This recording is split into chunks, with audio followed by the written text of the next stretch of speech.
தேவனுடைய பெரிதான கிருபையால் கடந்த 8 ஆண்டுகளாக ஊழியத்தில் தேவனால் வல்லமையாக பயன்படுத்தப்பட்டு வரும் சகோதரர் இமானுவேல் ராபர்ட் அவர்கள் மிராக்கிள் ரிவைவல் சென்டர், அதாவது அற்புத எழுப்புதல் மையம் ஊழியத்தின் மூலம் தேவ மக்களை தேவ வார்த்தையில் கட்டி எழுப்பி சீஷர்களாக உருவாக்கி தலைமைத்துவ பயிற்சிகள், ஆவிக்குரிய வளர்ச்சி, மேலும் ஆலோசனை ஊழியத்தின் மூலம் பலரின் வாழ்க்கைக்கு நம்பிக்கையையும் வழி நடத்துதலையும் கொண்டு வருகிறார். இப்போது தேவனின் மகிமையை அறிவிக்கும் மகிமையின் நேரம் நிகழ்ச்சியின் மூலம் உங்கள் இல்லங்களுக்கு வருகிறார். தேவனின் வார்த்தையாலும் ஆராதனையாலும் ஆசீர்வதிக்கப்பட தவறாமல் இணைந்திருங்கள். Praise the Lord. மீட்பெரும் இரட்சகருமாகிய இயேசு கிறிஸ்துவின் நாமத்தில் உங்களுக்கு வாழ்த்துக்கள். என் பெயர் Emmanuel Robert. Miracle revival centre ஊழியத்தின் மூலமாய் உங்களை நாங்கள் சந்திப்பதில் ரொம்ப மகிழ்ச்சி. 8 வருடங்களாக அடியனை ஊழியத்தின் பாதையில் தேவன் நடத்திட்டு இருக்கிறாரு. வாலிப பிள்ளைகள் பற்றியில் ஊழியம் பண்ணிகிட்ருக்குறோம், சீஷத்துவ பயிற்சி கொடுத்துட்ருக்குறோம். இந்த நாளிலும் கூட பாருங்கள், உங்களை மகிமையின் நேரத்தின் மூலமாய் சந்திப்பதில் தேவன் எங்களுக்கு கிருபையை செய்திருக்கிறார். ஆமாம், இந்த புதிய நாளில் புதிய நம்பிக்கையோடு புதிய அபிஷேகத்தோடு உங்களுடைய இல்லங்களை தேடி வருகிறது மகிமையின் நேரம். இது வெறும் ஒரு டிவி ப்ரோக்ராம் மாத்திரம் கிடையாது. சோர்ந்த இதயங்களுக்கு பலனை தருகிறது, இருளில் இருக்கிறவங்களுக்கு ஒரு ஒளியை கொண்டு வருகிறது, உடைந்து போயிருக்கிறவர்களுக்கு ஒரு நம்பிக்கையை கொடுக்கறதா இருக்கிறது. அது மாத்திரம் அல்லங்க, இந்த மகிமையின் நேரம் தேவனை தேடும் ஆத்துமாக்களுக்கு, தேவனை வாஞ்சிக்கும் ஆத்துமாக்களுக்கு, தேவன் என்னிடத்துல என்ன பேச போகிறார், தேவன் என்னை என்ன செய்ய சொல்லுகிறார் என்று ஏக்கத்தோடு இருக்கிற ஒவ்வொரு ஆத்துமாவுக்கும் இது ஒரு தெய்வீக சந்திப்பாக இருக்கும். இந்த நிகழ்ச்சியினுடைய டைட்டிலை நீங்கள் பார்த்துருப்பீங்க, மகிமையின் நேரம். ஏன் மகிமையின் நேரம் அப்படின்ற ஒரு கேள்வி உங்களுக்கு இருக்கலாம். இந்த நிகழ்ச்சியின் மூலமாக அதை தான் நாம் தியானிக்க போகிறோம். தேவனுடைய மகிமையை குறித்து நாம் தியானிக்க போகிறோம். தேவனுடைய மகிமை என்றால் என்ன? தேவனுடைய மகிமை என்றால் அவருடைய மகத்துவத்தை குறிக்கிறது, அவருடைய வல்லமையை குறிக்கிறது, அவருடைய பரிசுத்தத்தை குறிக்கிறது, தேவன் யார் என்பதை விளக்கி காட்டுகிறதா இருக்கிறது. பார்த்துக்கோங்க, தேவனுடைய மகிமை உங்களுக்குள்ள வரும்பொழுது உங்களுடைய வாழ்க்கையை அது மாற்றும். தேவனுடைய மகிமை உங்களுக்குள்ள வரும்பொழுது அவருடைய பிரசன்னத்தை நீங்கள் உணர்ந்து கொள்ளுவீர்கள். தேவனுடைய மகிமை உங்களுக்குள்ள வரும்பொழுது அவருடைய வல்லமையை நீங்கள் அனுபவிக்கிறவர்களாக இருப்பீர்கள். எபிரேயரில் இந்த மகிமைக்கு ஒரு வார்த்தை இருக்குது, என்ன தெரியுமா? காபோத். அப்படி என்றால் தேவனுடைய மகிமையின் மகத்துவத்தை விளக்குகிறதா இருக்கிறது. அதனுடைய அர்த்தம் இதுதான். டாக்ஸா அப்படின்ட்டு கிரேக்க வார்த்தையில் இந்த மகிமையின் வார்த்தைக்கான ஒரு நேம் இருக்குது. டாக்ஸா அப்படின்னு சொல்லுவாங்க. அப்படின்னா பிரகாசம் அல்லது ஒளி அப்படின்னு சொல்லலாம். இந்த காரியங்கள் தான் தேவனுடைய மகிமையை வெளிப்படுத்துகிறது. ஒரு வசனத்தை கூட நம்ம வாசிப்போமே. யோவான் எழுதின புஸ்தகம் 1ஆம் அதிகாரம் 14வது வசனத்தில், அந்த வார்த்தை மாம்சமாகி கிருபையினாலும் சத்தியத்தினாலும் நிறைந்தவராய் நமக்குள்ளே வாசம் பண்ணினார், அவருடைய மகிமையை கண்டோம், அது பிதாவுக்கு ஒரே பேரானவருடைய மகிமைக்கு ஏற்ற மகிமையாக இருந்தது. யோவான் எழுதின புஸ்தகத்தில் யோவான் எழுதுறாரு, அவர் எங்களுக்குள்ளே வாசம் பண்ணியிருக்கிறார், அவருடைய மகிமையை நாங்கள் கண்டிருக்கிறோம். சீஷர்கள் தேவனோடு கூட 3.5 வருட ஊழியத்தில் ஒன்றாக இருக்கிறாரு. தூங்கும்பொழுது கூட இருக்கிறாங்க, ஊழியம் பண்ணும்போது கூட இருக்கிறாங்க, சாப்பிடும்போது கூட இருக்கிறாங்க. 24 மணி நேரமும் ஆண்டவராகிய இயேசு கிறிஸ்துவோடு கூட இந்த சீஷர்கள் பிரயாணம் பண்ணி கொண்டிருக்கிறாங்க. அப்படி பிரயாணம் பண்ணும்பொழுது தான் இயேசு கிறிஸ்துவனுடைய வாழ்க்கையை இந்த சீஷர்கள் பார்க்கிறார்கள். அவருடைய வல்லமையை பார்க்குறாங்க, அவருடைய பரிசுத்தத்தை பார்க்குறாங்க, அவருடைய மகிமையை பார்க்குறாங்க, அவருடைய இரக்கத்தை பார்க்குறாங்க. இதை மட்டுமா அவங்க பார்த்தாங்க? இல்லைங்க, அவங்க இதை மட்டும் பார்க்கல. அவர் சுகத்தை கொடுக்கிறார். எப்படிலாம் சுகத்தை கொடுத்திருக்கிறார்? மரித்தவர்களை உயிரோடு எழுப்புகிறார். ஒரு பெரும்பாடுள்ள ஸ்திரீ அவருடைய வஸ்திரத்தின் ஓரத்தை தொடும் பொழுது பெரும்பாடு நீங்கி போகிறது. மரித்தவர்களை உயிரோடு எழுப்புகிறார். லாசருவே எழுந்து வா என்று சொன்னதும் மரித்த லாசரு உயிரோடு எழுந்து வருகிறான். இந்த மாதிரியான ஒரு அற்புதங்களை சீஷர்கள் பார்த்து கொண்டிருக்கிறார்கள். இறையாதே என்று சொன்னதுமே கடல் அமைதலாகிறத பார்க்குறாங்க. இவை அனைத்துமே தேவ மகிமையின் வெளிப்பாடாக இருக்கிறது. இந்த வசனத்தில் அந்த தேவ மகிமையை கண்டோம் என்று இருக்கு பார்த்தீங்கன்னா, அதற்கு முன்னாடி ஒரு சென்டென்ஸை நீங்கள் பாருங்களேன். அவர் நமக்குள்ளே வாசம் பண்ணினார். எப்படி வாசம் பண்ணினார்னா, கிருபையினாலும் சத்தியத்தினாலும் நிறைந்தவராய். அப்போ தேவன் நமக்குள்ள வாசம் பண்ணும் பொழுது அவருடைய மகிமை வெளிப்பட வேண்டும். பழைய ஏற்பாட்டு புஸ்தகத்தில் நீங்கள் பார்க்கும்பொழுது கூடாரத்தின் மேலே தான் தேவனுடைய மகிமை வந்து இறங்குச்சு. ஆனால் இந்த புதிய ஏற்பாட்டின் காலத்தில் ஆண்டவராகிய இயேசு கிறிஸ்துவின் மூலமாய் அவர் உங்களுக்குள்ளேயும் எனக்குள்ளேயும் நம்முடைய சபைகளுக்குள்ளேயும் நம்முடைய வீடுகளுக்குள்ளேயும் நம்முடைய குடும்பத்துக்குள்ளேயும் அவர் வாசம் பண்ணி கொண்டு இருக்கிறார். எவ்வளவு பெரிய ஒரு பரிசை நமக்கு கொடுத்துருக்கிறார் பாருங்க, எவ்வளவு பெரிய ஒரு கிருபையை நமக்கு கொடுத்துருக்கிறார் பாருங்க. we are blessed generation, நாம் ஆசீர்வதிக்கப்பட்ட ஒரு சந்ததியாய் நாம் இருக்கிறோம். அப்போ தேவன் நமக்குள்ள இருக்கிறார், நமக்குள்ள வாசம் பண்ணுகிறார் என்று சொல்லும் பொழுது அவருடைய மகிமையை நாம் வெளிப்படுத்த வேண்டும். எப்படி அவருடைய மகிமையை நாம் வெளிப்படுத்த வேண்டும்? மத்தேயு 5:16 சொல்லுது, இவ்விதமாய் மனுஷர் உங்கள் நற்கிரியைகளை கண்டு பரலோகத்தில் இருக்கிற உங்கள் பிதாவை மகிமைப்படுத்தும்படி உங்கள் வெளிச்சம் அவர்கள் முன்பாக பிரகாசிக்க கடவது. உங்களுடைய நற்கிரியைகளை மனுஷர்கள் பார்க்கும் பொழுது அவர்கள் உங்களுடைய பெயரையோ உங்களுடைய நாமத்தையோ மகிமைப்படுத்தக்கூடாது, மாறாக தேவனுடைய நாமத்தை மகிமைப்படுத்த வேண்டும். ஏனென்றால் இருளிலிருந்து நம்மை வெளிச்சத்திற்கு கொண்டு வந்திருக்கிற தேவன் அற்றவர்களாய் இருந்தோம், அவர் நம்மை தேவ பிள்ளைகளாய் மாற்றிருக்கிறார். காணியாட்சிக்கு புறம்பாய் இருந்தோம், அவர் நம்மை அவருடைய பிள்ளைகளாய் மாற்றிருக்கிறார். அப்போ நாம் தேவனுடைய பிள்ளைகளாய் மாறி இருக்கிறோம், அவருடைய ஒளியை நாம் தரித்திருக்கிறோம். ஒளியின் பிள்ளைகளாய் இருக்கும் பட்சத்தில் நம்முடைய வாழ்க்கை தேவனை மகிமைப்படுத்த வேண்டும், பிதாவை மகிமைப்படுத்த வேண்டும், அவருடைய நாமத்தை மகிமைப்படுத்த வேண்டும். இன்றைக்கு உங்ககிட்ட நான் இந்த நிகழ்ச்சியை நீங்கள் பார்த்துட்டு இருக்கிறீங்க, உங்களை பார்த்து நான் ஒரு கேள்வி கேட்குறேன். இன்னைக்கு உங்களுடைய வாழ்க்கை பிதாவை மகிமைப்படுத்துகிறதா, இல்லை உங்களுடைய வாழ்க்கை வேறு எதை மகிமைப்படுத்தி கொண்டிருக்கிறது? இதை நீங்கள் கொஞ்சம் யோசிச்சு பாருங்க. என்னுடைய வாழ்க்கை, நான் வெளியில் போகிறேன், இந்த உலகத்திற்கு நான் வீட்டில இருந்து நான் வெளியில் போகிறேன், வெளியில் கால் எடுத்து வைக்கும் பொழுதே நான் உலகத்தை தான் பார்க்கிறேன், நான் தேவனுடைய நாமத்தை மகிமைப்படுத்துகிற ஒரு வாழ்க்கையை வாழ்ந்து கொண்டிருக்கிறேனா என்று உங்களுக்குள்ளே நீங்கள் ஒரு கேள்வியை கேளுங்க. இன்னைக்கு மனிதர்கள் பார்க்கதற்காக நம்மை ரொம்ப அழகாய் நம்மை காட்டிக்கொள்வதற்காக, நம்மை நல்லவர்களாய் காட்டிக்கொள்வதற்காக ஒரு முயற்சிகளை நாம் எடுக்கிறோம். இப்போ ஒரு இன்டர்வியூக்கு போகிறோம், இல்லை ஒரு ஆஃபீஸ்க்கு போகிறோம், ஒரு ஃபங்க்ஷனுக்கு போகிறோம் அப்படின்னா ரொம்ப அழகாக நம்ம ட்ரெஸ் பண்ணிப்போம். இப்போ கூட நீங்கள் வேலைக்கு போகிறதுக்கு ஆயத்தமாக இருப்பீங்க அப்படின்னா நீங்கள் அந்த வேலைக்கு போகிறதுக்காக நீங்கள் ட்ரெஸ் சேஞ்ச் பண்ணுறது, குளிக்கிறது, இதுக்கு ஒரு அரை மணி நேரத்துலேருந்து 1 மணி நேரம் நம்ம டைம் எடுத்து நம்மை அழகாய் மெழுகேற்றிக்கொள்ளும், நம்மை அழகாய் வெளியில் காண்பிப்பதற்கு அநேக முயற்சிகளை நாம் எடுத்துகிட்ருக்கிறோம். ஆனால் தேவனுடைய மகிமையை, தேவனுடைய பிரசன்னத்தை நாம் அவ்வாறாக வெளிக்காட்டுகிறோமா என்பதை நீங்கள் யோசித்து பார்க்க வேண்டும்.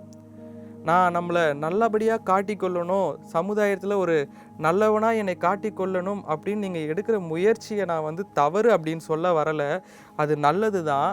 ஏன்னா சொல்லுவாங்க, first impression is the best impression அப்படின்ற மாதிரி சொல்லுவாங்க. அது நமக்கு தேவை, அது அவசியம். ஆனால் அதற்கு கொடுக்குற ஒரு முக்கியத்துவத்தை தேவனுடைய மகிமையை வெளிக்காட்டுவதற்கு நாம் கொடுக்குறோமா என்று கேட்டால் அது ஒரு மிகப்பெரிய ஒரு கேள்விக்குறியாக இருக்குது. வேதத்தில் மோசேன்ற ஒருத்தர் இருக்கிறாரு. அவர் பார்த்தீங்கன்னா முதல் முறையாக தேவனுடைய மகிமையை முட்செடியில் பார்க்கிறார். அதை தாண்டி வேறு எந்த அற்புதமாக அவருடைய வாழ்க்கையில் நடக்கலையா அப்படின்னு கேட்டால் நடந்துச்சு, அநேக அற்புதங்கள் நடந்துச்சு. கண்மலையை பார்த்து அடிக்கிறாரு, தண்ணி வருது. மன்னாவை பார்க்கிறாரு, அவருடைய கோலை நீட்டுறாரு, செங்கடல் 2ஆக பிரியுது. மாறாவின் தண்ணீரை மதுரமாய் மாற்றுகிறார். இது எல்லாவற்றையும் காட்டிலும் 400 வருடம் இஸ்ரவேல் ஜனங்கள் அடிமைத்தனத்துக்குள்ளே இருக்கிறாங்க. மோசே போகிறாரு, பார்வோன் இடத்துல பேசுகிறாரு. அநேக வாதைகள், போராட்டங்களுக்கு பின்பதாக 20 லட்சத்திற்கும் மேற்பட்ட ஆத்துமாக்களை அவர் என்ன பண்ணுறாரு, எகிப்து தேசத்துலேருந்து வெளியே கூட்டிகிட்டு கானான் தேசத்துக்கு நடத்தி கொண்டு போகிறார். அப்போ இப்பேற்பட்ட ஒரு தலைவனுடைய வாழ்க்கையை நீங்கள் கொஞ்சம் யோசிச்சு பாருங்களேன். எவ்வளவு ஒரு போராட்டங்கள் இருந்திருக்கும், எவ்வளவு ஒரு கஷ்டங்களை இருந்திருக்கும். ஒரு 20 பேரை நம்ம கைட் பண்ணி வழி நடத்துறதுக்கே அது ஒரு பெரிய கஷ்டமாக இருக்குது. 100 பேர்லாம் சொல்லவே தேவையில்லை, 1000 பேர்னாலும் சொல்ல தேவையில்லை. ஆனால் இவர் எப்படி பண்ணுறாரு, 20 லட்சம் பேரை என்ன பண்ணுறாரு, கூட்டி கொண்டு போகிறாரு. அவருக்கு ஒரு பெரிய டாஸ்க் இருக்குது.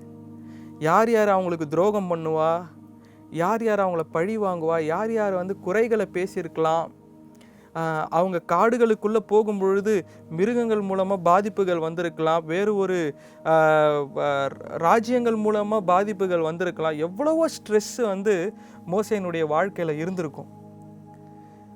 ஆண்டவர் 10 கட்டளைகளை கொடுக்கறதுக்கு கொஞ்சம் லேட் ஆகிடுச்சு, மோசே வரத்துக்கு கொஞ்சம் லேட் ஆகிடுச்சு அப்படின்னு சொல்லிட்டு இஸ்ரவேல் ஜனங்கள் என்ன பண்ணிட்டாங்க, ஒரு கன்றுக்குட்டியை செஞ்சுட்டாங்க. ஆண்டவர் அவர்கள் மேலே மிகவும் கோபப்பட்டார். மோசே ஆண்டவரே மன்னிச்சிருங்க ஆண்டவரே அப்படின்னு சொல்லி அவர்களை என்ன பண்ணுறாரு, ஒரு மன்னிப்பை வாங்கி கொடுக்குறாரு. இவ்வளவான ஒரு கஷ்டங்களின் மத்தியில தான் மோசேனுடைய வாழ்க்கை இருந்துச்சு. இவ்வளவு போராட்டத்தின் மத்தியில தான் மோசேனுடைய வாழ்க்கை இருந்துச்சு. ஆனால் மோசே யாத்ராகமம் 33:18 என்ன சொல்கிறார் தெரியுமா? தேவனே உம்முடைய மகிமையை எனக்கு காண்பித்தருளும். ஒரு ஜென்யூன் ப்ரேயர் பண்ணுறார், ஒரு ஆழமான ஒரு ப்ரேயர் பண்ணுறார். அதிசயங்களை பார்த்த மோசே தான், அற்புதங்களை பார்த்த மோசே தான் பிரச்சனைக்கு நடுவில் இருக்கிறான். அவனுடைய பிரச்சனை மலை போன்று இருக்கிறது. ஆனாலும் அவனுடைய ஜெபம் என்னவா இருக்குது தெரியுமா? ஆண்டவரே உம்முடைய மகிமை எனக்கு காட்டுறீங்களா? இங்கிலீஷில் ரொம்ப அழகாக இருக்குது. Please show me your glory. ஆண்டவரே தயவு செஞ்சு உம்முடைய பிரசன்னத்தை எனக்கு காட்டுங்க. இன்னொரு இடத்துல சொல்கிறாரு, I pray so that you let me see your glory. நான் ஜெபிக்கிறேன் ஆண்டவரே, நான் ஜெபிக்கிறதுக்கு நீங்கள் எங்களுக்கு பதில் தந்து உங்களுடைய மகிமை எனக்கு காட்டுவீங்க தானே அப்படின்னு ஜெபிக்கிறார். இன்றைக்கி நம்மளுடைய ஜெபம் எப்படியாக இருக்கிறது?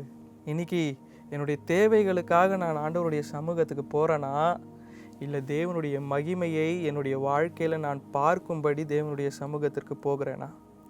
ஆண்டவர் இந்த ஜெபத்தை பார்த்து ரொம்ப இம்ப்ரெஸ் ஆகிருப்பார். ஐயோ இவனுக்கு இவ்வளோ பிரச்சனை இருக்குது, இவ்வளோ கவலைகள், இவ்வளோ போராட்டங்கள் மத்தியில் என்னுடைய மகிமையை பார்க்கணும்னு இவன் வாஞ்சிக்கிறானேன்னு சொல்லிட்டு ஆண்டவர் சொல்கிறாரு. 20வது வசனம் 21, 22லலாம், நீ என் முகத்தை பார்க்க மாட்ட, ஒரு மனுஷனும் என்னை கண்டு உயிரோடு இருக்க முடியாதுப்பா. ஏன்னா தேவனை கண்டு ஒருத்தரும் என்ன பண்ண முடியாதான், உயிரோடு இருக்க முடியாதான். அவருடைய மகிமை அவ்வளவு பராக்கிரமுள்ளதாக இருக்கிறது. அவர் ஆற்றல் மிக்க தேவன். சில வேளையில் நம்ம தேவனை இந்த 300 கிராம் மூளைக்குள்ளே நம்ம அடைச்சிடுறோம். ஆண்டவரை இந்த நம்ம கிட்ட இருக்கிற அந்த மூளையுடைய பாக்ஸ்குள்ளே போட்டு அடைச்சிடுறோம். ஆனால் தேவன் நம்முடைய நினைவுகளுக்கு அப்பாற்பட்டு இருக்கிறார். அவர் பூமியை மாத்திரம் படைக்கலைங்க, அவர் இந்த உலகத்தை, இந்த பிரபஞ்சத்தையே இந்த கேலக்சியவே அவர் தான் உண்டு பண்ணியிருக்கிறார். அவ்வளவு ஆற்றல் மிக்க தேவனை பார்த்து தான் மோசே கேட்குறாரு, Lord I want to see your glory. ஆண்டவரே நான் உம்முடைய மகிமையை பார்க்க வேண்டும். அப்போ ஆண்டவர் சொல்கிறாரு, என் மகிமை கடந்து போகும். என்கிட்ட ஒரு இடம் இருக்குது. 21வது வசனம் சொல்லுது, இதோ என் அண்டையில் ஒரு இடம் இருக்குது, நீ அங்கே வா, அந்த கண்மலையில் நில்லு. என்னுடைய மகிமை கடந்து போகும்பொழுது அந்த கண்மலை வெடிப்பில் வைத்து நான் என்னுடைய கரத்தினால் உன்னை மூடி அப்படி எடுப்பேன். அப்போ என்னுடைய பின்பக்கத்தை நீ காண்பாய். ஆண்டவர் அவனுடைய ப்ரேயரை ரிஜெக்ட் பண்ணலை. ஏன்னா அவனுடைய ப்ரேயர் ஒரு ஜென்யூன் ப்ரேயராக இருந்துச்சு, உண்மையுள்ள ஒரு ஜெபமாக இருந்துச்சு. என்ன ஜெபம் தெரியுமா? அவருடைய மகிமையை அவன் பார்க்க வேண்டும். அப்போ ஆண்டவர் மகிமையை காட்டுறார். மகிமையை எப்படி தெரியுமா காட்டுறாரு? அவருடைய குணாதிசயத்தை அந்த மகிமையின் மூலமாய் வெளிப்படுத்தி காட்டுகிறார். யாத்ராகமம் 34:6 கர்த்தர் அவனுக்கு முன்பாக கடந்து போகிற போது அவர் கர்த்தர் கர்த்தர் இரக்கமும் கிருபையும் நீடிய சாந்தமும் மகா தயையும் சத்தியமும் உள்ள தேவன் அப்படின்னு சொல்லி தான் அந்த மகிமை கடந்து போகுது. என்னென்ன சொல்லுது? என்னோட கூட சேர்ந்து சொல்லுங்க பார்ப்போம். கர்த்தர் கர்த்தர் இரக்கமும் கிருபையும் நீடிய சாந்தமும் மகா தயையும் சத்தியமும் உள்ள தேவன். இதுதான் தேவனுடைய கேரக்டர், குணாதிசயம். இதை அவன் பார்க்குறான். பார்த்து சாஸ்தாங்கமா அப்படியே கீழே குனிஞ்சு அவன் ஆண்டவருடைய மகிமையை பெற்றுக்கொள்ளுகிறான். நான் ஏன் தெரியுமா அவன் பெற்றுக்கொள்ளுகிறான்னு சொல்கிறேன்? அதுக்கு அடுத்த வசனத்தை நீங்கள் பார்க்கும்பொழுது உங்களுக்கே அது புரியும். யாத்ராகமம் 34:30-35 ஆரோனும் இஸ்ரவேல் புத்திரரும் எல்லோரும் மோசையை பார்க்கும்பொழுது அவன் பிரகாசிப்பதை கண்டு அவன் சமீபத்தில் சேர பயந்தார்கள். தேவனுடைய மகிமையை பார்க்கிறான், தேவனுடைய குணாதிசயத்தை அறிந்து கொள்ளுகிறான். மலையிலிருந்து கீழே இறங்கி வரும்பொழுது இஸ்ரவேல் ஜனங்கள் அவனை பார்க்குறாங்க. அவனுடைய பிரதர் ஆரோன் அவனை பார்க்கிறாரு. பார்க்கும் பொழுது அவனுடைய முகம் பிரகாசிக்குது. அவன் கிட்ட சேர பயப்படுறாங்க. அதுக்கு அடுத்த வசனம் சொல்ல, இஸ்ரவேல் புத்திரர் அவன் முகம் பிரகாசிப்பதை கண்டார்கள். மோசே போய் கேட்கலங்க ஆண்டவரிடத்துல, ஆண்டவரே உம்முடைய மகிமையை என் மேலே போடுங்க அப்படின்லாம் கேட்கல, என் மேலே வெய்ங்க அப்படின்லாம் கேட்கல. அவன் கேட்டது என்ன தெரியுமா? நான் ஜஸ்ட் பார்க்கணும், அதை என் கண்ணால் பார்க்கணும்னு மாத்திரம்தான் கேட்டான். ஆனால் ஆண்டவர் அவனுக்கு போனஸாக கொடுக்குறார். என்ன கொடுக்குறார் தெரியுமா? அவருடைய குணாதிசயத்தை அவன் மேலே வைக்கிறார். அவருடைய மகிமையை அவன் மேலே வைக்கிறார். அவன் மகிமையை பெற்றுக்கொண்டு கீழே வரும்பொழுது தான் அவன் முகம் பிரகாசிக்கிறத எல்லாரும் பார்க்குறாங்க. இன்னைக்கு நாம் தேவனுடைய மகிமையை கேட்டு பெற்றுக்கொள்ள வேண்டும். இன்னைக்கு நான் தேவனுடைய மகிமையை சுமந்து செல்லுகிறேனா, இல்லை என்னை நான் சுமந்து செல்லுகிறேனா, என்னுடைய மகிமையை நான் சுமந்து செல்லுகிறேனா?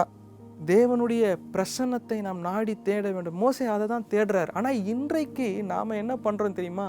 தேவனுடைய பிரசன்னத்தை நாடி தேடாமல் ப்ரெசன்டேஷனை நாடி தேடுறோம். கேரக்டர் சேஞ்சை நாம் எதிர்பார்க்காம அப்பியரன்ஸை சேஞ்ச் பண்ணுறோம். உள்ளத்தில் இருக்கிற பரிசுத்தத்தை நம்ம நாடாமல் நம்முடைய இமேஜை வெளியில் எப்படி காட்டிக்கொள்ளலாம் அப்படின்றத தான் நம்ம நாடி தேடி போகிறோம். ஆனால் மோசே அதை பண்ணலை. மோசே மலையின் மேலே போய் புசியாமலும் குடியாமலும் தேவனுடைய பிரசன்னத்தில் அவன் அமர்ந்திருக்கிறான். இன்றைக்கி நான் உங்களை பார்த்து சொல்கிறேன், தேவனுடைய பிரசன்னத்தில் அமர்ந்துருங்க. உங்களை நான் சாப்பிடாம இருங்கன்னு சொல்லலை, தண்ணி குடிக்காமல் மோசே போல் இருங்கன்னு சொல்லலை.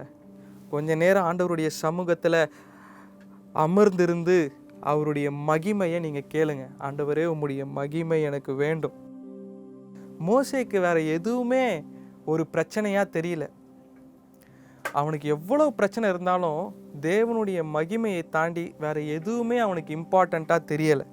சில வேளைகளில் இந்த மகிமையை நாம் சுமந்து கொண்டு போவதற்கு சில கஷ்டங்கள் இருக்கிறது, சில தடைகள் இருக்கிறது. அது எல்லாவற்றையும் நாம் இன்னைக்கு பார்க்க போகிறோம். என்னென்ன தடைகள் தேவனுடைய மகிமையை சுமக்க கூடாமல் தடையை உண்டு பண்ணுகிறது? முதலாவது ஜெப குறைவு. இரண்டாவது தேவனுடைய சத்திய வசனத்தை நாம் தியானிக்காமல் இருப்பது. வசனம் சங்கீதக்காரன் 1:1 சொல்கிறான், துன்மார்க்கருடைய ஆலோசனை நலவாமலும் பாவிகளுடைய வழியில் நில்லாமலும் பரிகாசக்காரர்கள் உட்காரும் இடத்தில் உட்காராமலும் கர்த்தருடைய வேதத்தில் இரவும் பகலும் பிரியமாயிருந்து இரவும் பகலும் அவருடைய வேதத்தில் தியானமாக இருக்கிற மனுஷன் பாக்கியவான். இன்னைக்கு தேவனுடைய வசனத்தை நம்மளால் தியானிக்க முடிய மாட்டேங்குது. சில வேளையில் நம்ம கேலண்டரில் இருக்கிற வசனத்தை பார்த்துட்டு போயிடுவோம், ஏதோ ஒரு வசனத்தை பார்த்துட்டு போயிடுவோம். இன்ஸ்டாகிராமோ யூடியூபோ நம்ம ஸ்க்ரால் பண்ணும்போது அதில் வர வசனத்தை படிச்சுட்டு ஒரு ஆமேன்னு கமெண்ட் பண்ணிட்டு போயிடுவோம். அப்படி தேவன் நம்மளை இருக்க சொல்லலை. அவருடைய மகிமையை நீங்கள் பெற்றுக்கொள்ள வேண்டும் என்றால், அவருடைய மகிமையை நீங்கள் பார்க்க வேண்டும் என்றால், அவருடைய வசனத்தில் நீங்கள் தியானமாக இருக்க வேண்டும். அதுதான் கம்யூனிகேஷன் ஃபேக்டரே. தேவனோடு கூட நீங்கள் பேசணும் அப்படின்னா, ஏன்னா வார்த்தையான தேவன் தான் நம்ம கூட இருக்கிறார்.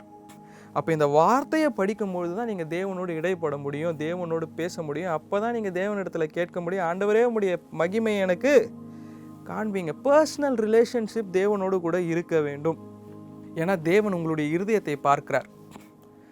வசனம் ஏசாயால சொல்லுது, எப்பா அவன் வாயிலிருந்து மாத்திரம்தான் துதிக்கிறான், வாயிலிருந்து மாத்திரம்தான் அல்லேலூயா ஸ்தோத்திரம் சொல்கிறான், ஆனால் அவனுடைய இருதயமோ என்னை விட்டு ரொம்ப தூரமாக இருக்குது.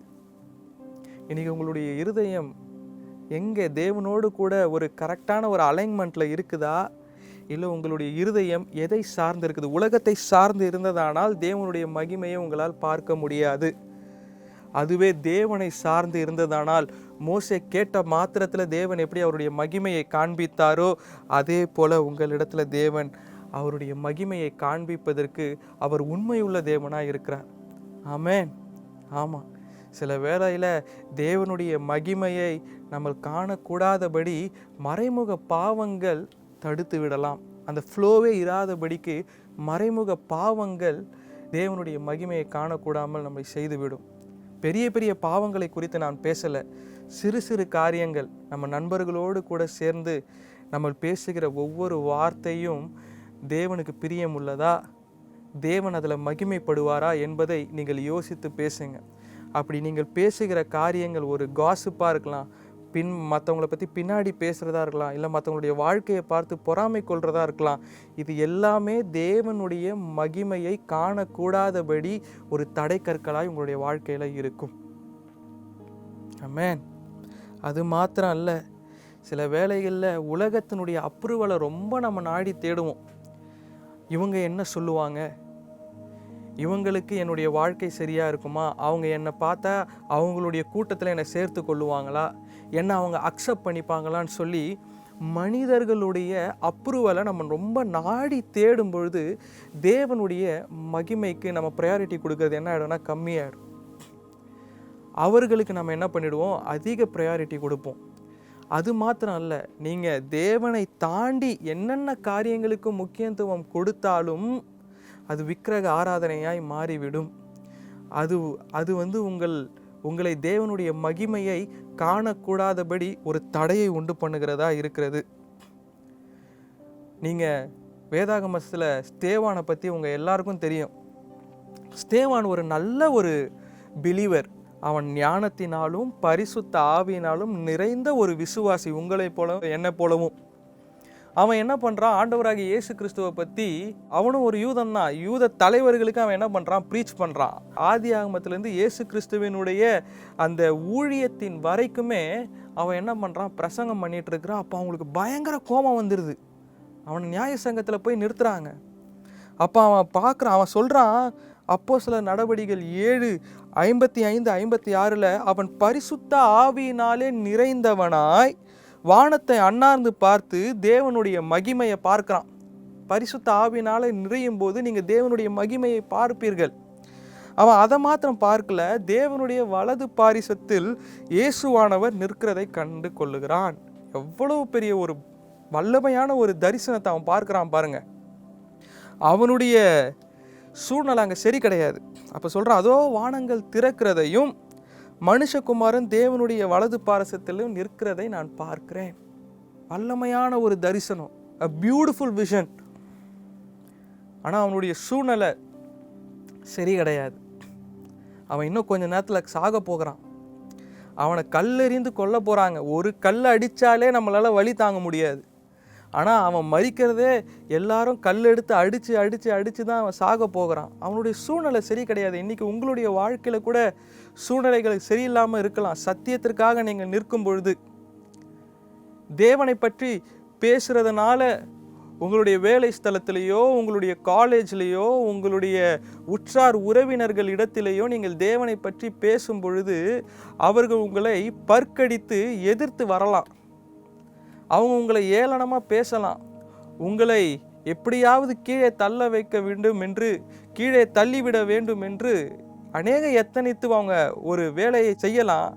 ஆனால் நீங்கள் தேவனை பார்க்கும் பொழுது, அவருடைய மகிமையை நாடி தேடும் பொழுது, அவர் உங்களுடைய பிரச்சனையான சூழ்நிலைக்குள்ளே அவருடைய மகிமையை வெளிப்படுத்தி ஒரு பலத்தை உங்களுக்கு தருவார். அந்த சூழ்நிலையை கடக்கும்படியாக, அந்த பிரச்சனையான ஒரு சூழ்நிலையிலிருந்து நீங்கள் வெளியே வரும்படியாக.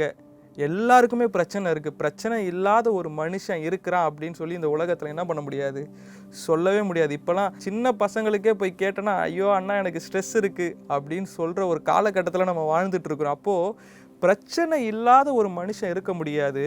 ஆனால் நம்ம ஸ்தேவானை போல தேவனுடைய மகிமையை நாடி தேடும் பொழுது அந்த பிரச்சனையின் ஊடாய் தேவனுடைய மகிமை மூலமாய் நமக்கு அவர் பலத்தை தர உண்மையுள்ள தேவனாய் இருக்கிறார்.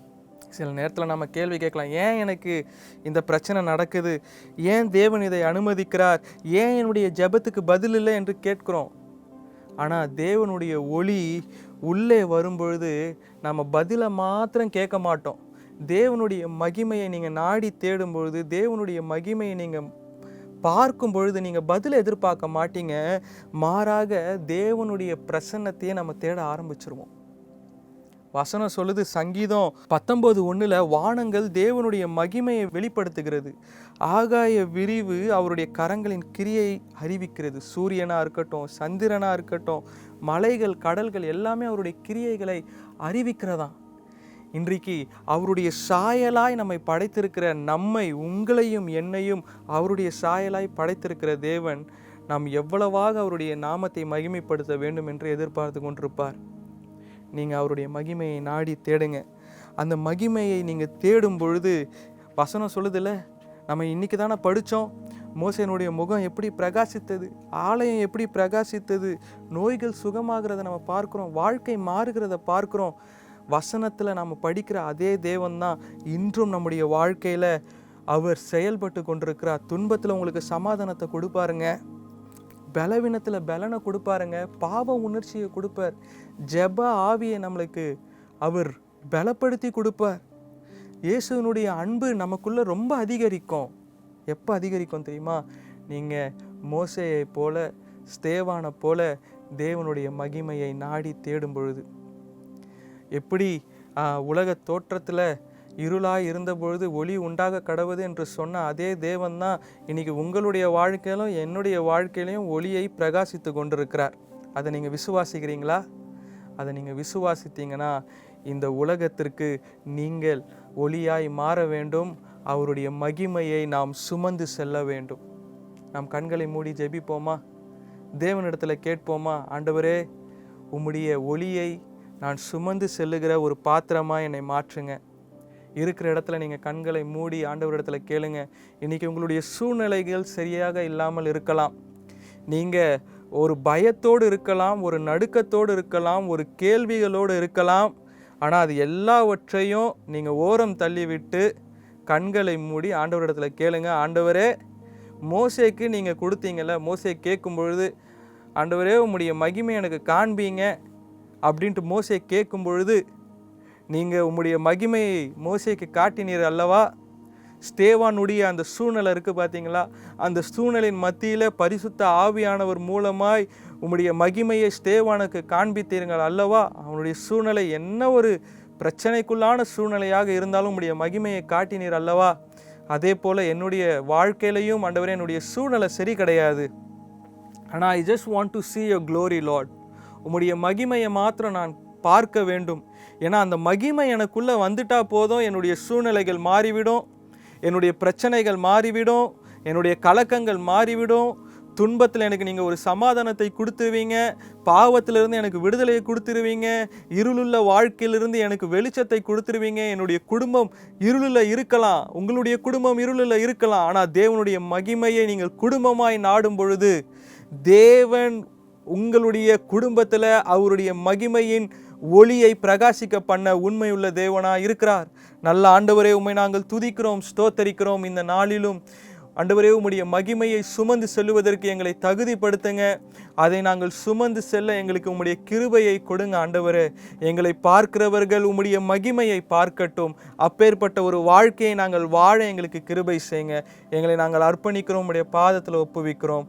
இயேசு கிறிஸ்துவின் மூலம் கேட்கிறோம் ஜீவனுள்ள நல்ல பிதாவே, ஆமென், ஆமென். இந்த நிகழ்ச்சியின் மூலம் நீங்கள் ஆசீர்வதிக்கப்பட்டிருப்பீர்கள் என்று நாங்கள் நம்புகிறோம். உங்களுக்காக ஜெபிக்க, ஆலோசனை பெற, உங்கள் ஜெப விண்ணப்பங்களை பகிர்ந்து கொள்ள 9500099717 அல்லது 75509660 என்ற எண்ணிற்கு அழைக்கவும் அல்லது வாட்ஸ்அப் மூலம் உங்கள் செய்திகளை அனுப்பவும். மிராக்கிள் ரிவைவல் சென்டர், அதாவது அற்புத எழுப்புதல் மையம் சார்பாக ஒவ்வொரு ஞாயிற்றுக்கிழமையும் மாலை 5 மணி முதல் 6 மணி வரை ஆவியால் நிரம்பிய ஆராதனை கூட்டம் நடைபெற்று வருகிறது. இடம் நம்பர் 1, பஜனை கோயில் street, Ganapathipuram, east Tambaram, Chennai 600059. MCC கல்லூரி அருகில், கார்லி ஹையர் செகண்டரி ஸ்கூல் எதிரில். தாம்பரம் மற்றும் சுற்று வட்டார பகுதியில் வசித்து ஒரு ஆவிக்குரிய ஃபெல்லோஷிப்பை தேடிக்கொண்டிருக்கிறீர்களா? அப்படியானால் உங்களுக்கான சரியான இடம் இதுவாக இருக்கும். வாருங்கள், கர்த்தரை ஒன்றாக ஆராதிப்போம். உங்களை சந்திக்க எங்கள் சபை ஆவலுடன் காத்திருக்கிறது. மேலும் மறக்காமல் காணுங்கள் மகிமையின் நேரம். ஒவ்வொரு புதன்கிழமையும் காலை 6:30 மணி முதல் 7 மணி வரை மற்றும் ஞாயிற்றுக்கிழமை இரவு 8 மணி முதல் 8:30 மணி வரை. தேவனின் மகிமை உங்கள் இல்லங்களில் நிரம்பட்டும்.